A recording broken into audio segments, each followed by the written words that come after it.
بسم اللہ الرحمن الرحیم. انا و اخواتها. سبق ویسے آپ وہاں بھی دیکھ سکتے ہیں. انا و اخواتها. الامثلہ مثالیں. الجمل صبور، اونٹ بڑا صبر کرنے والا ہے. ان الجمل صبور، بے شک اونٹ بڑا صبر کرنے والا ہے. الحرم قدیم، حرم پرانا ہے.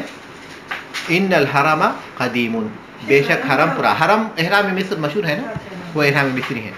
حرم پرانا ہے، بے شک حرم پرانا ہے. الامتحان قریب، امتحان قریب ہے.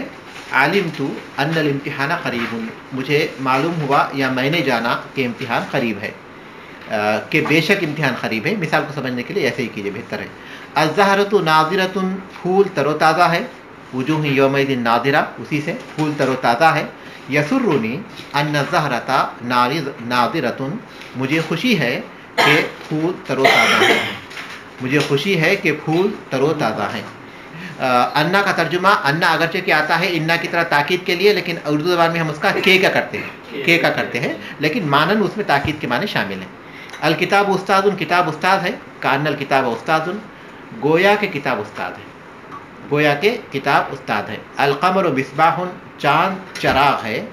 کان القمر مصباح، گویا کہ چاند چراغ ہے. گویا کہ چاند چراغ ہے.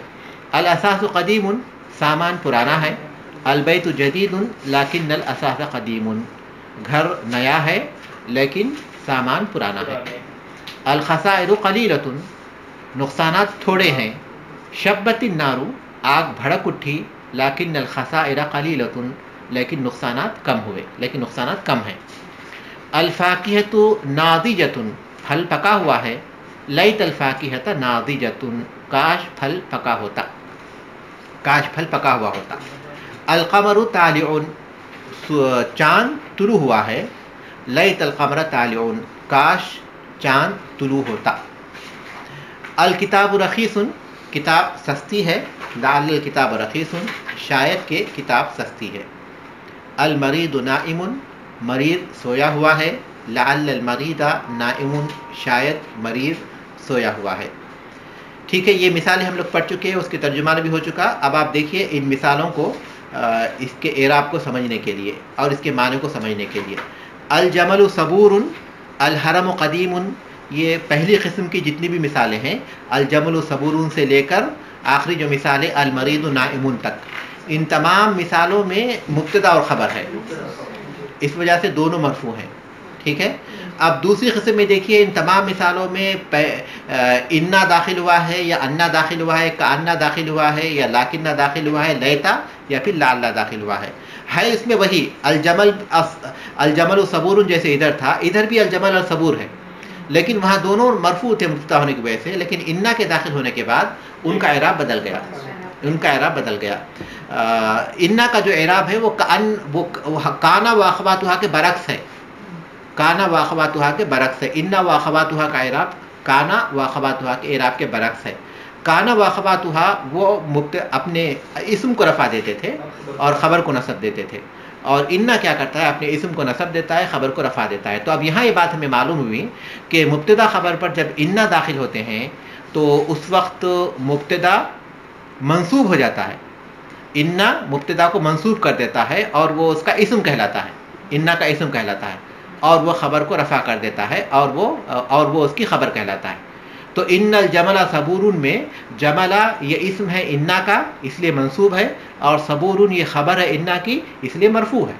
انا اپنے اسم کو نصب دیتا ہے اور خبر کو رفع دیتا ہے.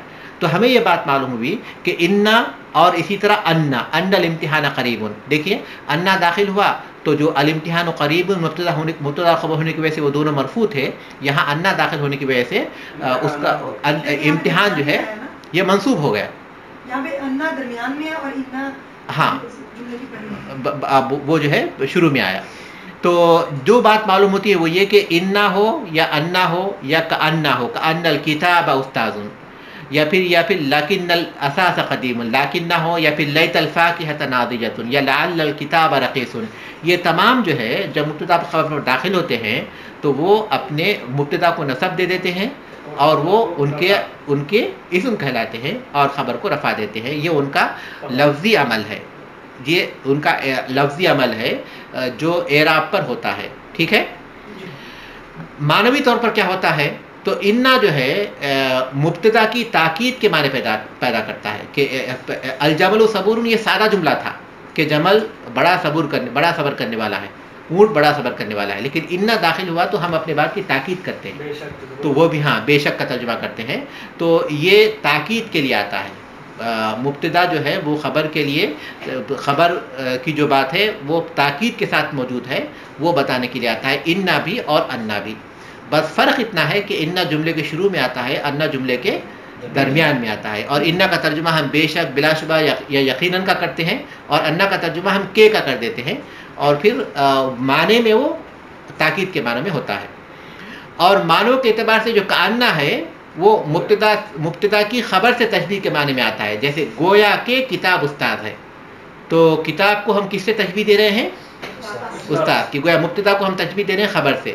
تو کانا کیا کرتا ہے؟ ہم اس کا ترجمہ کرتے ہیں گویا کہ، لیکن وہ ہوتا ہے تشبیہ کے معنی پیدا کرتا ہے. کانا جب داخل ہوتا ہے مبتدا خبر پر تو مبتدا کی خبر سے تشبیہ کے بارے میں معنی پیدا کر دیتا ہے.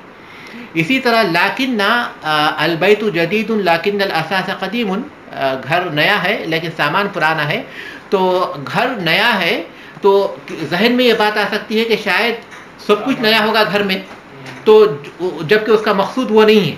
تو غیر مقصود معنی سے روکنے کے لیے لاکن نہ داخل کرتے ہیں کہ سننے والا یہ نہ سمجھے کہ گھر نیا ہے تو شاید سامان بھی نیا ہوگا، جبکہ اس کا وہ مقصود نہیں ہے.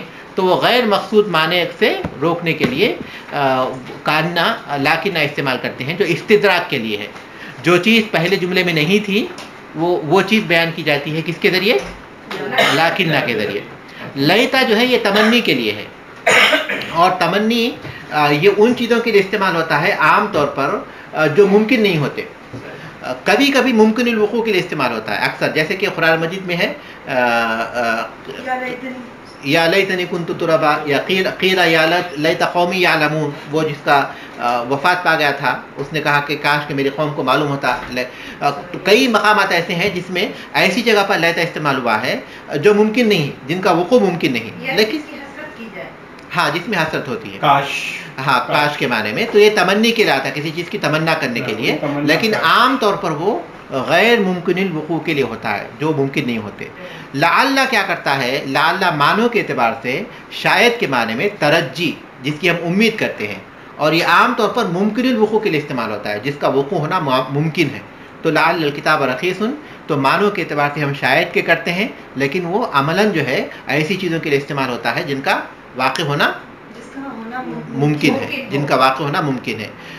قاعدہ دیکھیے، انا و انا و کانا ولیکن ولیت ولعل، یہ 6 ہو گئے، 6 یہاں مذکور ہیں. انا اور اخوات کہلاتے ہیں. تدخل علی المبتدا والخبر، وہ مبتدا اور خبر پر داخل ہوتے ہیں، ٹھیک ہے. فتنصب المبتدا ویسمى اسمها، اور مبتدا کو نصب دیتے ہیں اور وہ اسم کہلاتا ہے، اور وہ اس کا اسم کہلاتا ہے. وترفع الخبر ویسمى خبرها، اور خبر کو رفع دیتے ہیں اور وہ اس کی خبر کہلاتا ہے، ٹھیک ہے.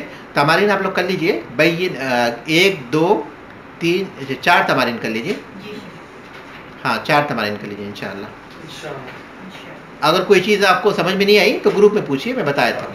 لیکن تمارین کے لیے کتاب میں باقاعدہ بہت سختی کے ساتھ یہی ہدایت دی گئی ہے کہ استاد ہرگز نہ پڑھے. اگر ہمارے پاس وقت ہوتا تو میں آپ لوگوں سے پڑھاتا، لیکن ہمارے پاس مسئلہ وقت کا ہے، تو وقت نہیں ہے.